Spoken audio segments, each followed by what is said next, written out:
हद टपे सो लिया, हद टपे सो लिया, बेहद टपे सो पीर। हद बेहद दोवे टपे, हद बेहद दोवे टपे, दिसदा नाओ फकीर, दिसदा नाओ फकीर।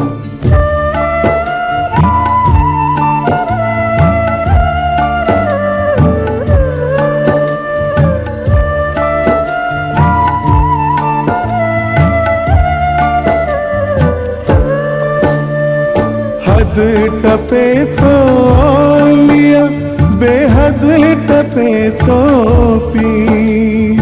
हद टपे सो लिया, बेहद टपे सो पीर। हद बेहद दोवे टपे, हद बेहद दोवे टपे, दिसदा नाओ फकीर, दिसदा नाओ फकीर, दिसदा नाओ फकीर, दिसदा नाओ फकीर।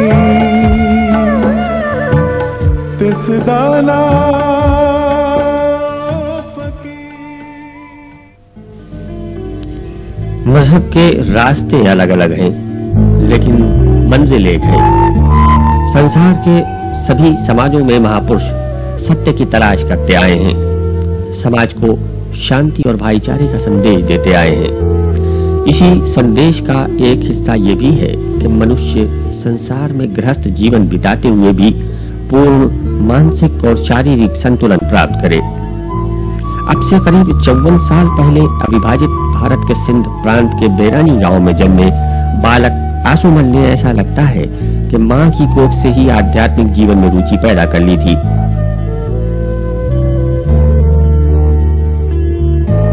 बालक आसुमल को आरंभिक आध्यात्मिक शिक्षा अपनी माताजी महजीबा की गोद से ही प्राप्त हुई।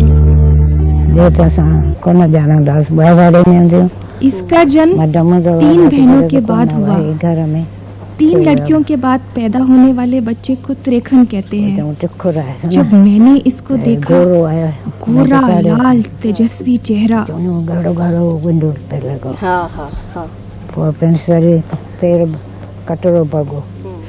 दूसरे बच्चे तो जन्म के समय रोते हैं, लेकिन आसुमल को जब पानी में लेटाया तो वह हंस पड़ा। इसके पिता ने कहा, लड़का पैदा हुआ है। लोग बाहर गाने लगे, ऐसा लाल पैदा हुआ है कि ये दुनिया में नाम रोशन करेगा। जेके नागडसी प्या नचन, भौरडसी प्या बुलन। यो गाए पोइ त वरी हुन खां हुन ॾींहुं ॿुध न गुरु ग़रीबन वार हाणे वरी विसरी वियो। आसुमल के बचपन के चरित्र पर प्रकाश डालते हुए महगीबा प्रसन्न हो उठती हैं। मुझा लाल गुरु, मुझा दीन दयाल गुरु, मुझा नगी नगी पाल गुरु, आया शरण तो लाल गुरु। अवगण बश्क खणी, पंज महर जो वथड़ धरे। बस मूंखे कंदो। अहमदाबाद के मणिनगर मोहल्ले में उनकी बाल्यावस्था के दिन गुजरे। अपनी उम्र के और बच्चों की तरह वो खेल कूद में या शरारतों में कम रुचि लेते थे। बचपन जिस घर में बीता वो मणिनगर में आज भी उसी रूप में सुरक्षित है।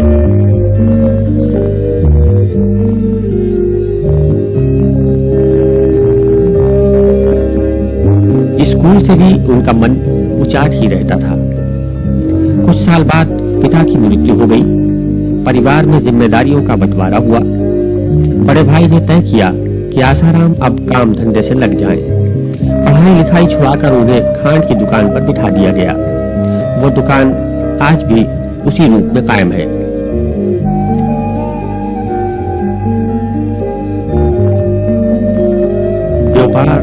शादी का बंधन और घर गृहस्थी भी उनकी आध्यात्मिक यात्रा में बाधा न बन पाए और वो निकल खड़े हुए।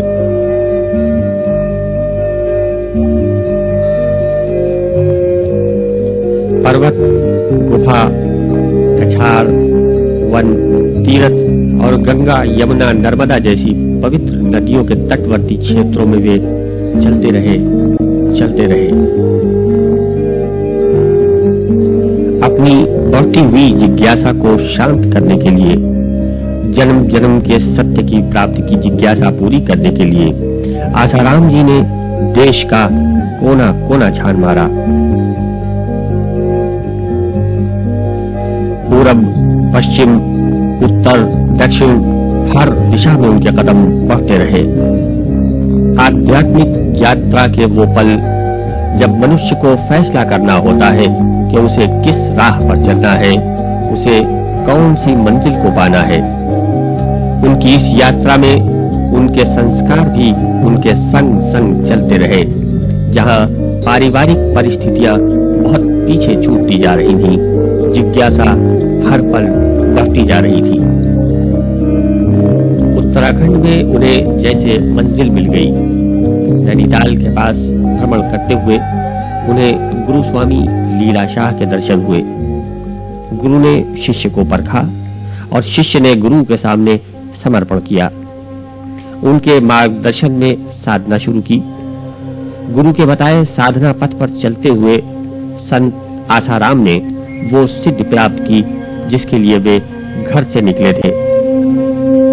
शिष्य की सिद्धि प्राप्त के थोड़े दिनों बाद ही गुरु स्वामी लीला शाह महासमाधि में लीन हो गए।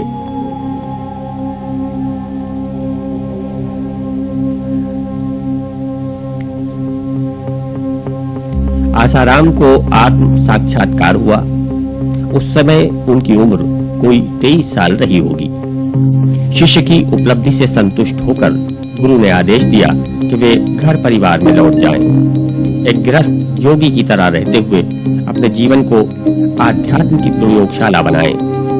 लोगों को गृहस्थ धर्म की शिक्षा दें, क्योंकि आज के जटिल और भौतिकवादी युग में संन्यास के साथ ज्यादा जोखिम जुड़ी हुई है। उनके फिसलने, विचलित होने और पथभ्रष्ट हो जाने के ज्यादा खतरे हैं। उनसे बचते हुए गृहस्थ में ही ज्यादा अच्छी तरह साधना की जा सकती है।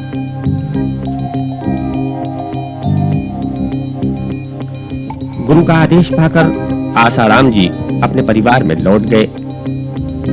आसाराम अब वही नहीं थे जो घर छोड़कर गए थे।